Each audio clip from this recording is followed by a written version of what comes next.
네, 이어서 신중성 세종경찰청 자치경찰 추진팀장과 관련 내용 조금 더 자세히 이야기 나눠보겠습니다.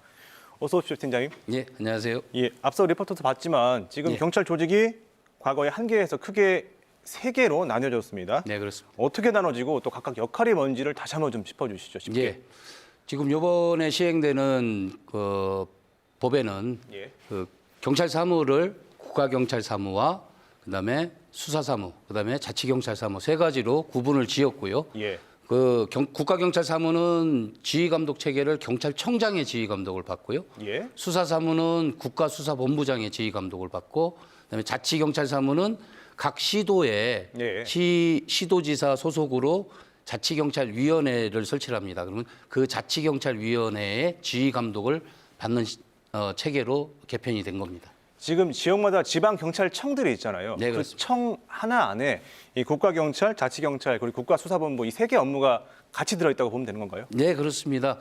한 가지 말씀하신 것 중에 이번에 개편으로 인해 가지고 지방자는 빠졌습니다. 예, 각 그렇죠. 시도 경찰청으로 바뀌었고요. 예. 그래서 그 시도 경찰청장이 책임을 지고 그 세 가지 사무를 다 처리를 하되 지휘 감독 체계만 아까 말씀드린 경찰청장, 국가수사본부장 그리고 자치경찰위원회 지휘 감독을 받는다 이렇게 생각을 하시면 되겠습니다. 이게 미국처럼 연방경찰에 FBI가 있고 각 자치 주마다 또 경찰이 있잖아요. 네네. 이런 식으로 이원화됐다고 우리가 이해하면 될까요? 아니면 다른가요? 그렇지는 않습니다. 지금 이원화 모델이 아닌 일원화 모델이라고 저희가 명명을 하듯이 예. 이게 사무 자체만 구분이 됐지 경찰관이 뭐 자치경찰관이 따로 있고 그렇지는 않습니다. 그래서 그 경찰관들은 국가직을 다 유지를 하면서요. 예. 그 사무를 내가 어떤 사무를 하느냐에 따라서 자치 사무를 담당하는 경찰관이 되고 국가 예. 사무를 담당하는 경찰관이 되고 그런 식으로 구분이 될 뿐이지 예. 이렇게 이원화적으로 따로 자치 경찰관이 생겼다 이렇게 보시면 안 됩니다. 좀 더 이해가 갔습니다. 네네.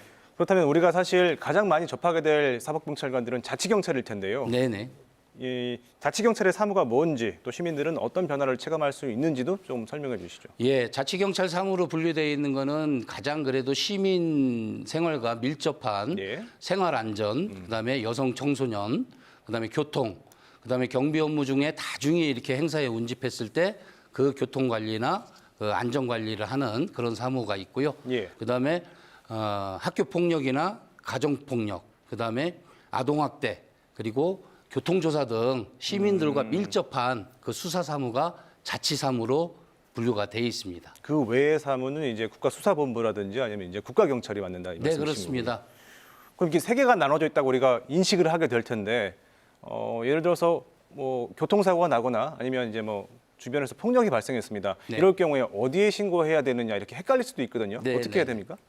그 부분은 전혀 변화가 없다고 생각하시면 가장 편합니다. 그래서 보통은 이제 112로 신고를 많이 하시지 않습니까? 예, 그래서 112로 신고를 하시면 그 사무가 국가 사무가 됐든 뭐 자치 사무가 됐든 수사 사무가 됐든 일차적으로는 지역 경찰에서 출동을 하게 되고요. 예. 그게 나중에 지휘 감독만 아까 말씀드린 그 체계에 의해서 한다라는 것이지 시민분들께서 신고하시고 처리받는 데는 전혀 변화가 없다 이렇게 생각을 하시면 되겠습니다. 어떤 사건이든 저희는 똑같이 112에 신고를 하면 그렇습니다. 경찰 내부에서 교통 정리를 해주신다 이렇게 이해하면 되겠네요. 네네.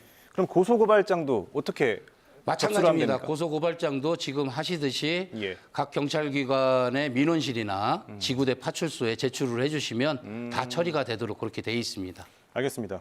마지막으로 수사권 조정 이야기도 좀 해볼 네네. 텐데요. 이번에 수사권 조정의 일환으로 그 경찰이 자체적으로 이제 수사 종결권을 갖게 됐습니다. 네. 근데 이 경우에는 그 경찰이 자체적으로 이제 어떤 사건에 대해서 무혐의 처분을 했을 때 네. 그 이의 신청을 어떻게 하느냐 이런 질문도 있거든요. 네. 어떻게 해야 됩니까? 그 기본적으로 기존에 이제 그 혐의가 있어서 기소 의견으로 송치하는 거는 당연히 다 검찰청으로 송치를 하게 되고요. 예. 그리고 말씀하신 이제 불송치 사건, 예. 경찰에서 혐의 없음이나 이렇게 불기소로 결정해가지고 마무리하는 사건에 대해서는 일차적으로 검찰에서 90일 이내에 확인을 해서 이거는 보강 수사가 필요하다라고 생각되면은 검찰에서 보강 수사를 요청할 수 있도록 돼 있고요. 예. 그리고 고소인 등의 입장에서는 예. 내가 이 사건에 대한 불만이 있다라고 하면은 이의 제기를 하실 수 있습니다. 이의 제기를 하시면 그러면 거기에 대해서 검찰에서 다시 보강 수사를 하도록 이렇게 하고 있기 때문에 그러니까 모든 사건은 그러니까 이의 제기간 사건에 대해서는 송치 의무를 부여하도록 이렇게 돼 있습니다. 경찰에. 예. 그래서 그 불이익에 가시거나 그렇지는 않고요.